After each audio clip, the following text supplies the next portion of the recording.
ஆரோக்கியமான வாழ்க்கைக்கு Aaravil health mix auraville.in வெப்சைட்ல இருந்து வாங்கலாம். நீங்கள் நைட்டு வீட்டில் தூங்கிட்டு இருக்கும்போது ஒரு பெரிய ராட்சச மிஷினை கொண்டு வந்து உங்கள் வீட்டுக்கு கீழே நிறைய பேர் சேர்ந்து துளை போட்டால் எப்படி இருக்கும்? சென்னையோட நிறைய பகுதிகளில் அதான் பண்ணிட்டு இருக்காங்க. இப்போ சென்னை மெட்ரோவை பொறுத்த வரைக்கும் அது பெரும்பாலும் தரைக்கு மேலே இருக்கக்கூடிய பாலங்கள் மூலமாக தான் போகுது. அப்படின்னாலுமே ஒரு சில இடங்களில், நிறைய இடங்களில் அது தரைக்கு கீழே இருக்கக்கூடிய அண்டர் கிரவுண்ட் டனல்ஸ் மூலமாக தான் போகுது. இப்போ இங்கே நீங்கள் பார்த்தீங்கன்னா கூட அங்கேருந்து அது அப்படியே மேலே தான் வந்துட்டு இருக்கு. அதுக்கப்புறமா இங்கே அது அப்படியே சரிய ஆரம்பிக்குது. ஏன்னா இங்கே அண்டர் கிரவுண்ட் டனல்ஸ் மூலமாக அதை கனெக்ட் பண்ண போகிறாங்க. இதெல்லாம் பண்ணுறதுக்காக 20க்கும் அதிகமான டிபிஎம்ஸ், அதாவது டனல் போரிங் மிஷின்ஸை பயன்படுத்த போகிறாங்க. இந்த டனல் போரிங் மிஷின்ஸ் எப்படி வேலை செய்யுது? இதில் இன்னொரு ஆச்சரியமான விஷயம் என்னன்னா, இப்போ சாதாரணமாக தரைக்கு கீழே துளை போடுறதே கொஞ்சம் ஆபத்தான விஷயம். அதுக்கேற்ற மாதிரியான விஷயங்கள்லாம் பண்ணணும். ஆனால் இங்கே சென்னையை பொறுத்த வரைக்கும் அடையார் ஆற்றுக்கு கீழேயே அவங்க இந்த டனல் போரிங் மிஷின்ஸ் வச்சு துளை போட்டு கொண்டு போக போகிறாங்க. இப்போ ஆற்றுக்கு கீழேங்கிறது வந்து மண் கொஞ்சம் லூஸாக தான் இருக்கும். அப்படிங்கிறப்போ அங்கே துளை போடும்போது எதுவும் பிரச்சனை ஏற்படாதா? அதை தடுக்கிறதுக்காக அவங்க என்னெல்லாம் பண்ணுறாங்க, பொதுவாக இந்த டனல் போரிங் மிஷின்ஸ் எப்படி வேலை செய்யுது, இது எல்லாத்தையும் பற்றி தான் இன்றைக்கி நம்ம ஸ்ட்ரீட் லைட் வீடியோவில் பார்க்குறோம்.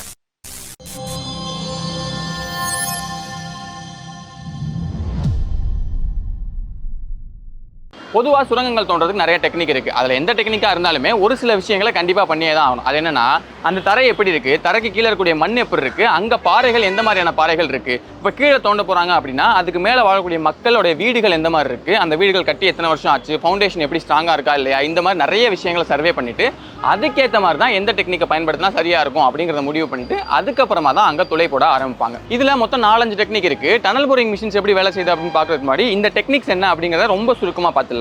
முதல்ல கட் அண்ட் கவர் மெத்தட். அதாவது இதில் என்ன பண்ணுவாங்கன்னா, ஏற்கனவே ஒரு ரோடு இல்லைனா ஏதோ ஒரு இடம் இருக்கு இல்லையா, அந்த இடத்த மொத்தமாக பள்ளம் தோண்டி எடுத்துருவாங்க. அதுக்கப்புறமா அந்த இடத்துல அவங்க சுரங்கத்தை தோண்ட ஆரம்பிப்பாங்க. இப்போ இதில் சில நேரங்களில் மொத்தமாக கட் பண்ணி எடுத்துட்டு அதுக்கப்புறம் சுரங்கம் தோண்டுவாங்க. இல்லைனா ப்ரீ காஸ்ட்டாக ஏற்கனவே கட்டி வச்சிருந்த சுரங்கத்தை அப்படியே எடுத்துட்டு வந்து அந்த இடத்துல வச்சுட்டு அதுக்கு மேலே மண்ணை போட்டு மூடிடுவாங்க. ஆனால் இதில் ஒரு சிக்கல் என்னன்னா, டிராஃபிக் அதிகமாக இருக்கக்கூடிய இடத்துல இதை பயன்படுத்தவே முடியாது. அதனால தான் இதை எங்கெல்லாம் பயன்படுத்துவாங்கன்னா, இப்போ ஒரு ரயில்வே ட்ராக் போயிட்டு இருக்கு, அந்த இடத்துல ஒரு சுரங்கத்தை வைக்கணும். ஆனால் அந்த ரயில்வே லைன் வந்து எப்பயோ தான் ட்ரெயின் போகும் அப்படிங்கிற மாதிரி இருந்துச்சுன்னா அதுக்கு முன்னாடியே அங்கே பள்ளத்தை தோண்டி வேகமாக அந்த ப்ரீ காஸ்ட்டாக ஏற்கனவே இருக்கக்கூடிய அந்த சுரங்கத்தை கொண்டு வந்து வைக்கிறது. இல்லைனா இரவு நேரங்களில் டிராஃபிக் மட்டும் பிளாக் பண்ணிட்டு, ஏன்னா அப்போ கம்மியான டிராஃபிக் இருக்கும், அதனால் அந்த டைமில் பிளாக் பண்ணிட்டு அந்த இடத்துல கட்டுறது. இந்த மாதிரி ரொம்ப சீக்கிரமாக நடக்கூடிய இடங்கள்லையும் ரொம்ப சின்னதாக சுரங்கம் தோண்டினா போதும் அப்படிங்கிற இடத்துல தான் அதை பயன்படுத்துவாங்க. அடுத்து பாக்ஸ் ஜாக்கிங் மெத்தட். இதில் சுரங்கம் தோண்ட வேண்டிய இடத்துல ஒரு பள்ளத்தை தோண்டிட்டு அதுக்கு மேலே ப்ரீ காஸ்ட்டாக பண்ணி வச்சிருக்க அந்த ஸ்ட்ரக்சரை கொண்டு வந்து வச்சுட்டு அந்த ஸ்ட்ரக்சருக்கு முன்னாடி இருக்கக்கூடிய மண்ணெல்லாம் கொஞ்சம் தோண்டி எடுப்பாங்க. அதுக்கப்புறமா ஹைட்ராலிக் ஜாக்கை வச்சு பின்னாடி இருந்து அந்த சுரங்கத்தை மொத்தமாக உள்ள தள்ளுவாங்க. மறுபடியும் மண்ணை முன்னாடி இருந்து வெளியே எடுக்கிறது, மறுபடியும் ஜாக்கை வச்சு முன்ன தள்ளுறது, இப்படின்னு தொடர்ந்து பண்ணி அந்த சுரங்கத்தை மொத்தமாக கட்டி முடிச்சிருவாங்க. இதை மக்கள் அதிகமாக இருக்கக்கூடிய இடத்துல அவங்களுக்கு தொல்லை ஏற்படுத்தாமல் இந்த சுரங்கத்தை தோண்டிடலாம் அப்படின்னாலுமே கூட சென்னை மெட்ரோவில் இதை பயன்படுத்த முடியுமான்னு கேட்டால் வாய்ப்பு கம்மி தான்.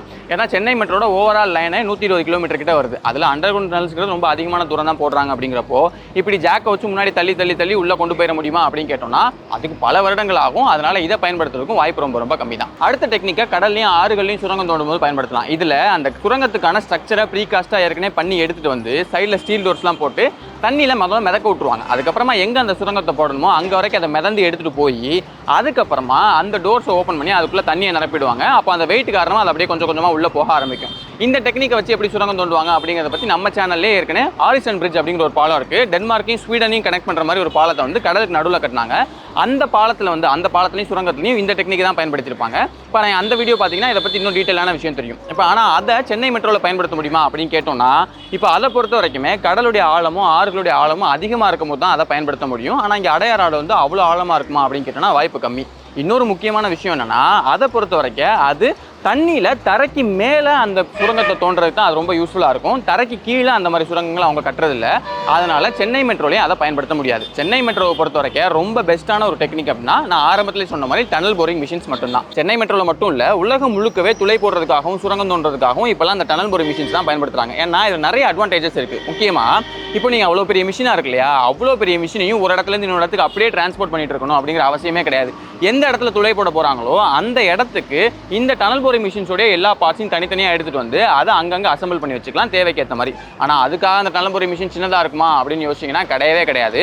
குறைஞ்சது அது வந்து 70-80 மீட்டர்லேருந்து ஆரம்பித்து அதிகபட்சமாக 170 மீட்டர் வரைக்கும் கூட போகும். அது அந்தந்த இடத்தோட தேவையை பொறுத்து மாறும். அதே மாதிரி எடை எடுத்துக்கிட்டோம்னா 500-600 டன்லேருந்து ஆரம்பித்து அதிகபட்சமாக 2000 டன் எடையுள்ள டனல் போரிங் மிஷின்ஸ்லாம் கூட பயன்படுத்திட்டு இருக்காங்க. எந்த இடத்துல தோண்ட போகிறாங்க, மண்ணோட தன்மை எப்படி இருக்குது அப்படிங்கிற நிறைய விஷயங்கள் நம்ம ஏற்கனவே சர்வே பண்ணி வச்சுப்பாங்கன்னு சொன்னோம் இல்லையா, அந்த விஷயங்களை பொறுத்து தான் அந்த டனல் போரிங் மிஷினோட சைஸ் எடை இதெல்லாமே மாறுபடும். மாறுபடும். இப்போ சென்னை மெட்ரோவை பொறுத்த வரைக்கும் இங்கே 20க்கும் அதிகமான டனல் போரிங் மிஷின்ஸை பயன்படுத்துகிறாங்க.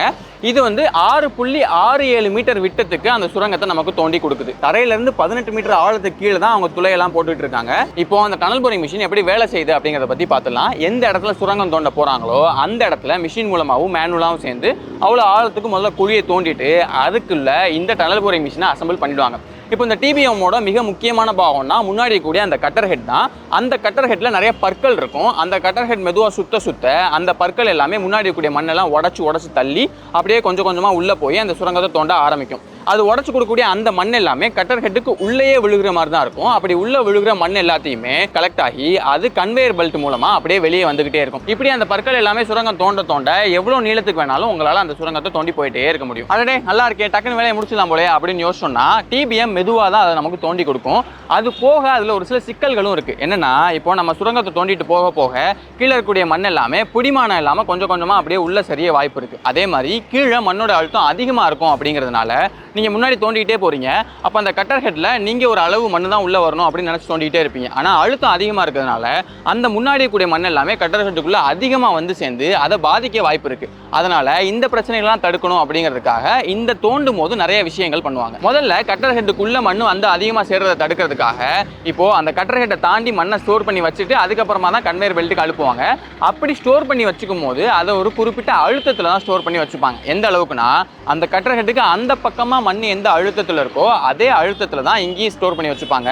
ஏன்னா ரெண்டுமே ஒரே அழுத்தத்தில், அதாவது கட்டர் ஹெட்டுக்கு அந்த பக்கமும் உள்ளவும் ஒரே அழுத்தத்தில் மண் இருக்கும் போது அந்த மண்ணெல்லாம் அதிகமான அழுத்தத்தில் உள்ள வந்து சேர்றது தடுக்கப்படும். அடுத்து மேலேருந்து மண்ணு கீழே விழுகாமல் இருக்கிறதுக்காக கான்கிரீட் ரிங்ஸை அந்த டனல் போரிங் மிஷின்லேயே ஏற்கனவே ரெடியாக வச்சுருப்பாங்க. அதை ட்ரில் பண்ணிட்டு போக உள்ள ஒரு ஆம் இருக்கும். அந்த ஆம் கரெக்டாக அந்த கான்கிரீட் ரிங்கை எடுத்து ஒன்னோட ஒன்று அப்படியே பக்கத்தில் வச்சு அந்த சுரங்கத்தை மூடிட்டே வரும். இது நிறைய நேரங்களில் இன்டர்லாக்கிங் ஆகிற மாதிரி தான் அந்த கான்கிரீட் ரிங்ஸ் இருக்கும். அப்படிங்கிறதுனால அது கரெக்டாக ஃபிக்ஸ் ஆகிடும். இல்லைனா அதுக்கேற்ற மாதிரி நிறைய விஷயங்கள் எல்லாம் பண்ணிப்பாங்க. ஆனால் என்னதான் ரிங்ஸ் போட்டாலுமே அதை சுற்றியும் சின்னதாக ஒரு கேப் இருக்க தான் செய்யும். அது வழியாக மண்ணுக்குள்ள இருக்கக்கூடிய தண்ணி எல்லாம் லீக் ஆக வாய்ப்பு இருக்குது. அப்போ அதை தடுக்கிறதுக்காக சிமெண்ட் கலவை கூட சில கெமிக்கல் மிக்சர்ஸ் எல்லாம் பயன்படுத்தி அந்த இடத்த அப்படியே சுற்றி அடைச்சிருவாங்க.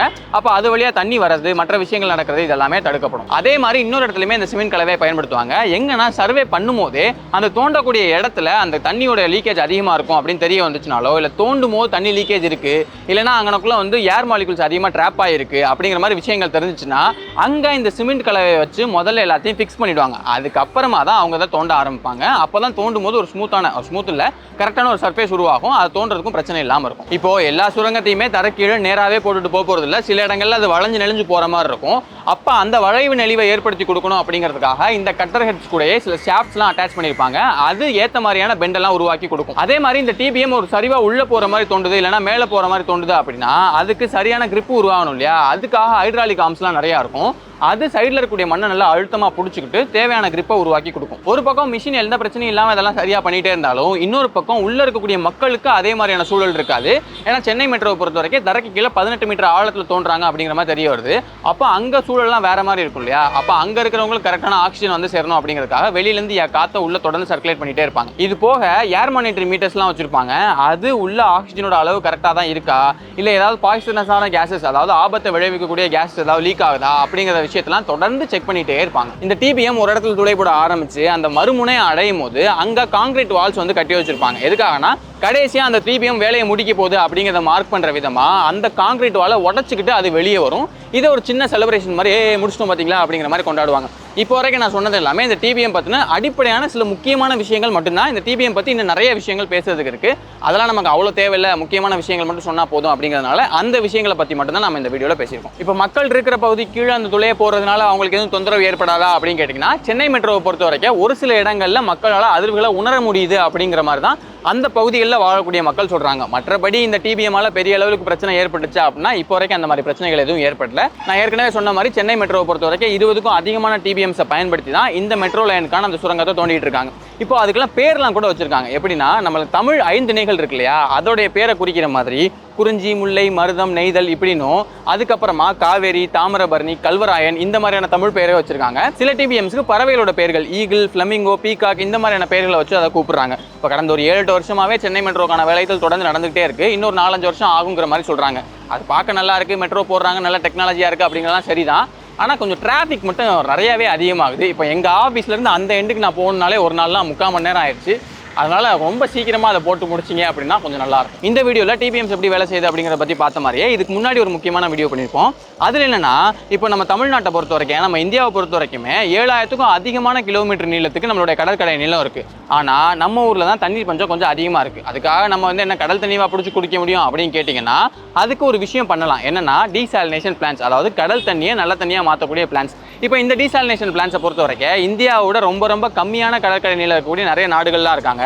அவங்க எல்லாமே கூட ரொம்ப அதிகமான தண்ணியை நல்ல தண்ணியாக மாற்றிட்டு இருக்காங்க கடல் தண்ணியிலேருந்து. ஆனால் நம்ம இந்தியாவில் அதை எவ்வளோ பண்ணுறாங்க அப்படின்னு பார்த்தோம்னா, அப்படி ஒரு லிஸ்ட் எடுத்தோம், அதாவது டீசாலினேஷன் பிளான்ஸ் எந்த நாட்டிலாம் அதிகமாக இருக்குது அப்படின்னு ஒரு லிஸ்ட் எடுத்தோம்னா, அதில் முதல் 10 இடத்துல கூட இந்தியா கிடையாது. ஏன்னா வெறும் 3 பிளான்ட் மட்டும்தான் நம்ம இந்தியாவில் இருக்குது. அது ஏன் வெறும் 3 பிளான்ட் மட்டும் தான் கட்டியிருக்காங்க? நம்ம இந்தியாவில் டீசாலினேஷன் பிளான்ஸ் கட்ட முடியுமா முடியாதா, அந்த டீசாலினேஷன் பிளான்ஸ் எப்படி வேலை செய்யுது அப்படிங்கிறத பற்றி ரொம்ப டீட்டெயிலான ஒரு வீடியோ பண்ணியிருக்கோம். அந்த வீடியோக்கான கார்டு நான் சைடில் தரேன், கிளிக் பண்ணி நீங்கள் அந்த வீடியோ கூட பார்க்கலாம். இதே மாதிரி நாங்கள் தொழில்நுட்பம் சம்மந்தமாக, கட்டுமானங்கள் சம்மந்தமாக நிறைய வீடியோஸ் தொடர்ந்து அப்டேட் பண்ணிகிட்டே இருக்கோம். அந்த வீடியோஸ்லாம் நீங்கள் பார்க்கணும்னு நினச்சிங்கன்னா அதுக்கான பிளேலிஸ்ட்டும் நான் சைடில் தரேன், அதையும் நீங்கள் கிளிக் பண்ணி அந்த வீடியோஸ் எல்லாம் பார்க்கலாம். இன்னொரு நாள் இன்னொரு வீடியோவில் சந்திக்கிறேன்.